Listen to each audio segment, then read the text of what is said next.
गुरुर्ब्रह्मा गुरुर्विष्णु गुरुदेवो महेश्वरः गुरु साक्षाತ್ ಪರಬ್ರಹ್ಮ ತಸ್ಮೈ ಶ್ರೀ ಗುರವೇ ನಮಃ. ರಸ್ಕಿನ್ ಬಾಂಡ್ ಅವರ the eyes are not here ಈ ಕಥೆ ಇದೆಯಲ್ಲ, ಮೊದಲಿಗೆ ನೋಡಿದ್ರೆ ಒಂದು ಸಿಂಪಲ್ ರೈಲು ಪ್ರಯಾಣ ಅನ್ಸುತ್ತೆ. ಆದರೆ ಅದರ ಕ್ಲೈಮ್ಯಾಕ್ಸು ನಾವು ಗ್ರಹಿಕೆ ಬಗ್ಗೆ ಯೋಚಿಸೋ ರೀತಿಯನ್ನೇ ಬದಲಾಯಿಸ್ಬಿಡುತ್ತೆ. ಬನ್ನಿ ಆ ಕಥೆಯ ಅಂತ್ಯದಲ್ಲಿರೋ ಆ ಒಂದು ಅದ್ಭುತ ವ್ಯಂಗ್ಯದ ಬಗ್ಗೆ ಇವತ್ತು ಮಾತಾಡೋಣ. ನೋಡಿ, ಈ ಪ್ರಶ್ನೆ ಇದೆಯಲ್ಲ, ಇದೇ ಇಡೀ ಕಥೆಯ ಜೀವಾಳ. ಯೋಚನೆ ಮಾಡಿ, ಇಬ್ರು ಇದ್ದಾರೆ, ಇಬ್ರಿಗೂ ಕಾಣಲ್ಲ, ಆದರೆ ಇಬ್ರು ಅದನ್ನ ಒಬ್ರಿಗೊಬ್ರು ಮುಚ್ಚಿಡೋಕೆ ಪ್ರಯತ್ನ ಪಡ್ತಿದ್ದಾರೆ. ಹಾಗಾದ್ರೆ ನಿಜವಾಗ್ಲೂ ಇಲ್ಲಿ ಯಾರು ಯಾರಿಗೆ ಮೋಸ ಮಾಡ್ತಿದ್ದಾರೆ? ಈ ಆಟದ ರೂಲ್ಸ್ ತರಿ ಏನು? ಕತೆ ಈ ಒಂದು ಕಾಂಪ್ಲೆಕ್ಸ್ ವಿಚಾರವನ್ನ ಹೇಗೆ ಬಿಚ್ಚಿಡುತ್ತೆ ಅಂತ ನೋಡೋಣ ಬನ್ನಿ. ಸರಿ, ಈಗ ಕತೆ ಒಂದು ಟರ್ನಿಂಗ್ ಪಾಯಿಂಟ್ಗೆ ಬರ್ತಾ ಇದೆ. ನಮ್ಮ ನಿರೂಪಕ ಮತ್ತು ಆ ಹುಡುಗಿಯ ನಡುವಿನ ಆ ಚಿಕ್ಕ ಆಕಸ್ಮಿಕ ಭೇಟಿ ಇದೆಯಲ್ಲ, ಅದು ಈಗ ಮುಗಿಯೋ ಸಮಯ ಬಂದಿದೆ. ಈ ಒಂದು ವಿದಾಯದ ಕ್ಷಣ ಇದೇ ಇಡೀ ಕಥೆಯ ಮುಂದಿನ ಭಾಗಕ್ಕೆ ಅಡಿಪಾಯ ಹಾಕುತ್ತೆ. ನಿರೂಪಕನಿಗೆ ಕಣ್ಣು ಕಾಣಲ್ಲ, ಹಾಗಾಗಿ ಅವನು ನೋಡುವುದೇ ತನ್ನ ಕಿವಿಯಿಂದ. ಅವಳ ಧ್ವನಿ ಅವನಿಗೆ ಬರೀ ಒಂದು ಸೌಂಡ್ ಅಲ್ಲ, ಬದಲಿಗೆ ಅವನ ಮನಸ್ಸಲ್ಲೇ ಒಂದು ಚಿತ್ರಣವನ್ನೇ ಸೃಷ್ಟಿ ಮಾಡಿಬಿಡುತ್ತೆ. ಅದು ಹೇಗಿರುತ್ತೆ ಅಂದರೆ ಒಂದು ಪರ್ವತದ ತೊರೆಯ ಹಾಗೆ. ಇದು ಅವನ ಇಮ್ಯಾಜಿನೇಷನ್ ಅಥವಾ ಗ್ರಹಿಕೆಯ ಲೋಕ ಎಷ್ಟು ಪವರ್ಫುಲ್ ಆಗಿದೆ ಅಂತ ತೋರಿಸುತ್ತೆ. ಅವರಿಬ್ಬರ ನಡುವೆ ಒಂದು ಕನೆಕ್ಷನ್ ಅಂತೂ ಆಗಿದೆ, ಆದರೆ ಅದು ತುಂಬ ಸ್ವಲ್ಪ ಸಮಯಕ್ಕೆ ಮಾತ್ರ. ನಿರೂಪಕನಿಗೆ ಗೊತ್ತು ಈ ಭೇಟಿ ಶಾಶ್ವತ ಅಲ್ಲ ಅಂತ. ಅವನಿಗನ್ಸತ್ತೆ ಅವಳು ನನ್ನನ್ನು ಬೇಗ ಮರ್ತು ಬಿಡ್ತಾಳೆ, ಆದರೆ ನನಗಿದು ಜೀವನ ಪರ್ಯಂತ ನೆನಪಲ್ಲಿ ಉಳಿಯುತ್ತೆ ಅಂತ. ಈ ಯೋಚನೆಯೇ ಅವನಿಗೆ ಒಂಥರ ಬೇಜಾರು, ಒಂಟಿತನ ತರುತ್ತೆ. ಆ ಹುಡುಗಿ ಹೋಗ್ತಾ ಇದ್ದ ಹಾಗೆ ನಿರೂಪಕನ ಪ್ರಪಂಚದಲ್ಲಿ ದೃಶ್ಯಗಳೇ ಇಲ್ಲ, ಬದಲಿಗೆ ಅವನ ಜಗತ್ತು ತುಂಬಿಕೊಳ್ಳೋದು ಸೌಂಡ್ ಮತ್ತು ಸ್ಮೆಲ್ಲಿಂದ. ರೈಲಿನ ಸೀಟಿ ಸದ್ದು, ಚಕ್ರಗಳ ರಿದಮ್ ಚೇಂಜ್ ಆಗೋದು, ಮತ್ತೆ ಎಲ್ಲಕ್ಕಿಂತ ಮುಖ್ಯವಾಣಿ ಅವಳು ಕೂದಲಿನಿಂದ ಬರ್ತಿದ್ದ ಪರಿಮಳ. ಅಬ್ಬಾ, ಇವೆಲ್ಲ ಸೇರಿ ಅವನ ಮನಸ್ಸಿನಲ್ಲಿ ಅವಳು ಒಂದು ಅಳಿಸಲಾಗದ ಚಿತ್ರವನ್ನೇ ಮೂಡಿಸ್ಬಿಡುತ್ತೆ. ಅವಳ ಬಗ್ಗೆ ಆಲ್ಮೋಸ್ಟ್ ಎಲ್ಲವನ್ನೂ ತನ್ನ ಕಲ್ಪನೆಯಲ್ಲೇ ಕಟ್ಕೊಂಡಿದ್ದ ನಿರೂಪಕನಿಗೆ ಈ ಒಂದು ಸಣ್ಣ ಡೀಟೇಲ್ ಇದೆಯಲ್ಲ, ಅದು ತಲೆಯಲ್ಲಿ ಉಳಬಿಟ್ಟ ಹಾಗೆ ಕಾಡುತ್ತೆ.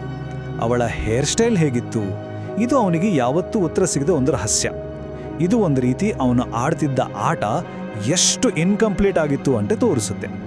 ಸರಿ, ಅವಳು ಫಿಸಿಕಲಿ ಅಲ್ಲಿಂದ ಹೊರಟು ಹೋದ್ಲು, ಆದರೆ ಅವಳ ನೆನಪು ಮಾತ್ರ ಒಂದು ಪವರ್ಫುಲ್ ಪರಿಮಳದ ಹಾಗೆ ನಿರೂಪಕನ ಮನಸ್ಸಲ್ಲಿ ಹೇಗೆ ಉಳಿದುಕೊಳ್ಳುತ್ತೆ ಅಂತ ಈಗ ನೋಡೋಣ.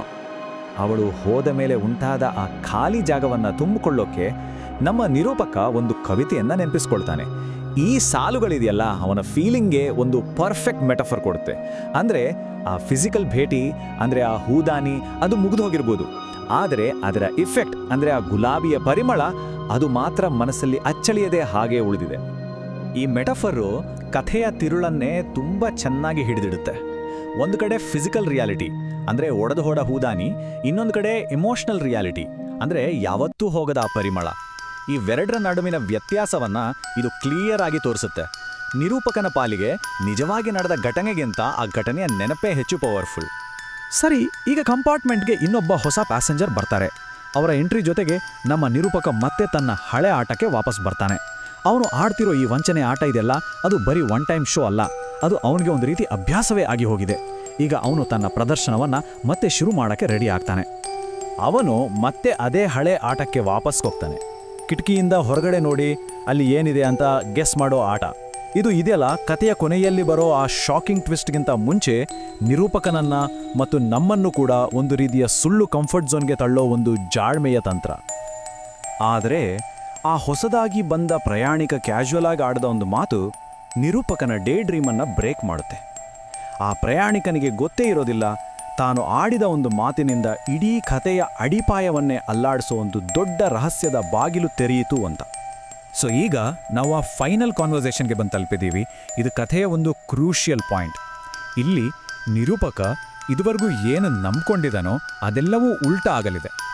ತಾನು ಕುರುಡ ಅನ್ನೋ ಸತ್ಯ ಎಲ್ಲೂ ಗೊತ್ತಾಗ್ಬಿಡ್ತೋ ಅನ್ನೋ ರಿಸ್ಕ್ ಇದ್ರೂ ಕೂಡ ನಿರೂಪಕನ ಕ್ಯೂರಿಯಾಸಿಟಿ ಜಾಸ್ತಿ ಆಗಿತ್ತೆ. ತನ್ನ ನಟನೆ ಮುಂದುವರಿಸ್ತಾ ಅವನ ಮನಸ್ಸಲ್ಲೇ ಕೊರಿತಿದ್ದ ಆ ಒಂದೇ ಒಂದು ಪ್ರಶ್ನೆನ ಕೇಳಿಯೇ ಬಿಡ್ತಾನೆ. ಇದು ಅವನು ಆಡ್ತಿದ್ದ ಆಟದ ಕೊನೆಯ ಮೂವ್ ಅಂತಾನೆ ಹೇಳ್ಬೋದು. ಆ ಹೊಸ ಪ್ರಯಾಣಿಕನಿಗೆ ಕನ್ಫ್ಯೂಸ್ ಆಗುತ್ತೆ. ಅದೇ ನಮಗೊಂದು ಕ್ಲೂ. ನಿರೂಪಕ ಕೇಳಿದ ಪ್ರಶ್ನೆಗೆ ಉತ್ತರ ಅಷ್ಟು ಸಿಂಪಲ್ ಆಗಿಲ್ಲ ಅನ್ನೋದು ಗೊತ್ತಾಗುತ್ತೆ. ಆ ಒಂದು ಕ್ಷಣದ ಸೈಲೆನ್ಸ್ ಮತ್ತೆ ಕನ್ಫ್ಯೂಷನ್ ಮುಂದೆ ಬರ್ಬೋವ ಆ ಶಾಕಿಂಗ್ ಸತ್ಯಕ್ಕೆ ನಮ್ಮನ್ನ ರೆಡಿ ಮಾಡುತ್ತೆ. ಮತ್ತು ಇಲ್ಲಿದೆ ನೋಡಿ ಆ ಕ್ಲೈಮ್ಯಾಕ್ಸ್. ಒಂದೇ ಒಂದು ವಾಕ್ಯ. ಈ ವಾಕ್ಯದಿಂದ ನಿರೂಪಕನ ಇಡೀ ಪ್ರಪಂಚ, ಅವನು ಇಷ್ಟು ದಿನ ಜಾಣ್ಮೆನಿಂದ ಆಡ್ತಿದ್ದ ಆಟ, ಅವನ ಯೋಚನಾ ಲಹರಿ ಎಲ್ಲವೂ ತಲೆ ಕೆಳಗಾಗುತ್ತೆ. ಯಾಕಂದ್ರೆ ಅವಳು ಕೂಡ ಕುರುಡಲಾಗಿದ್ಲು. ಇದನ್ನೇ ನಾವು ಸಾಹಿತ್ಯದಲ್ಲಿ ಡ್ರಾಮ್ಯಾಟಿಕ್ ಐರನಿ ಅಂತ ಕರೆಯೋದು. ಇದು ಅದಕ್ಕೊಂದು ಪರ್ಫೆಕ್ಟ್ ಎಕ್ಸಾಂಪಲ್. ನಿರೂಪಕ ಅಂದ್ಕೊಂಡಿದ್ದ ತಾನೊಬ್ಬನೇ ಇಲ್ಲಿ ಆಕ್ಟ್ ಮಾಡ್ತಿರೋದು ಅಂತ. ಆದರೆ ಅವನಿಗೆ ಗೊತ್ತೇ ಇರಲಿಲ್ಲ, ಅವನ ಮುಂದೆ ಇದ್ದ ಆಡಿಯನ್ಸ್ ಕೂಡ ಅದೇ ನಾಟಕದಲ್ಲಿ ಇನ್ನೊಂದು ಪಾತ್ರ ಮಾಡ್ತಿದ್ರು ಅಂತ. ಅಂದ್ರೆ ಇಬ್ರು ಒಂದೇ ಸ್ಟೇಜ್ ಮೇಲೆ ಒಂದೇ ಥರದ ವಂಚನೆಯ ಆಟ ಆಡ್ತಾ ಇದ್ರು. ಹಾಗಾದ್ರೆ ಕೊನೆಗೆ ಉಳಿಯೋ ಪ್ರಶ್ನೆ ಏನು? ಯಾರು ಯಾರಿಗೆ ಮೋಸ ಮಾಡ್ತಿದ್ರು, ಅಥವಾ ಇಬ್ರು ತಮಗ್ ತಾವೇ ಮೋಸ ಮಾಡ್ಕೊಳ್ತಿದ್ರಾ? ನೋಡಿ, ಈ ಕಥೆ ಬರೀ ಕಣ್ಣು ಕಾಣೋದೋ ಕಾಣದೇ ಇರೋದ್ರ ಬಗ್ಗೆ ಅಲ್ಲ. ಇದು ಅದಕ್ಕಿಂತ ದೊಡ್ಡದು. ನಾವು ನಮ್ಮ ಸುತ್ತಮುತ್ತಲಿನ ಪ್ರಪಂಚವನ್ನ, ಜನರನ್ನ ಹೇಗೆ ಅರ್ಥ ಮಾಡ್ಕೊಳ್ತೀವಿ, ಮತ್ತೆ ಕೆಲವೊಮ್ಮೆ ನಮ್ಮದೇ ನಂಬಿಕೆಗಳು ನಮ್ಮನ್ನ ಹೇಗೆ ಕುರುಡು ಮಾಡಿಬಿಡ್ಬೋದು ಅನ್ನೋದ್ರ ಬಗ್ಗೆ ಹೇಳೋ ಒಂದು ಪವರ್ಫುಲ್ ಪಾಠ ಇದು.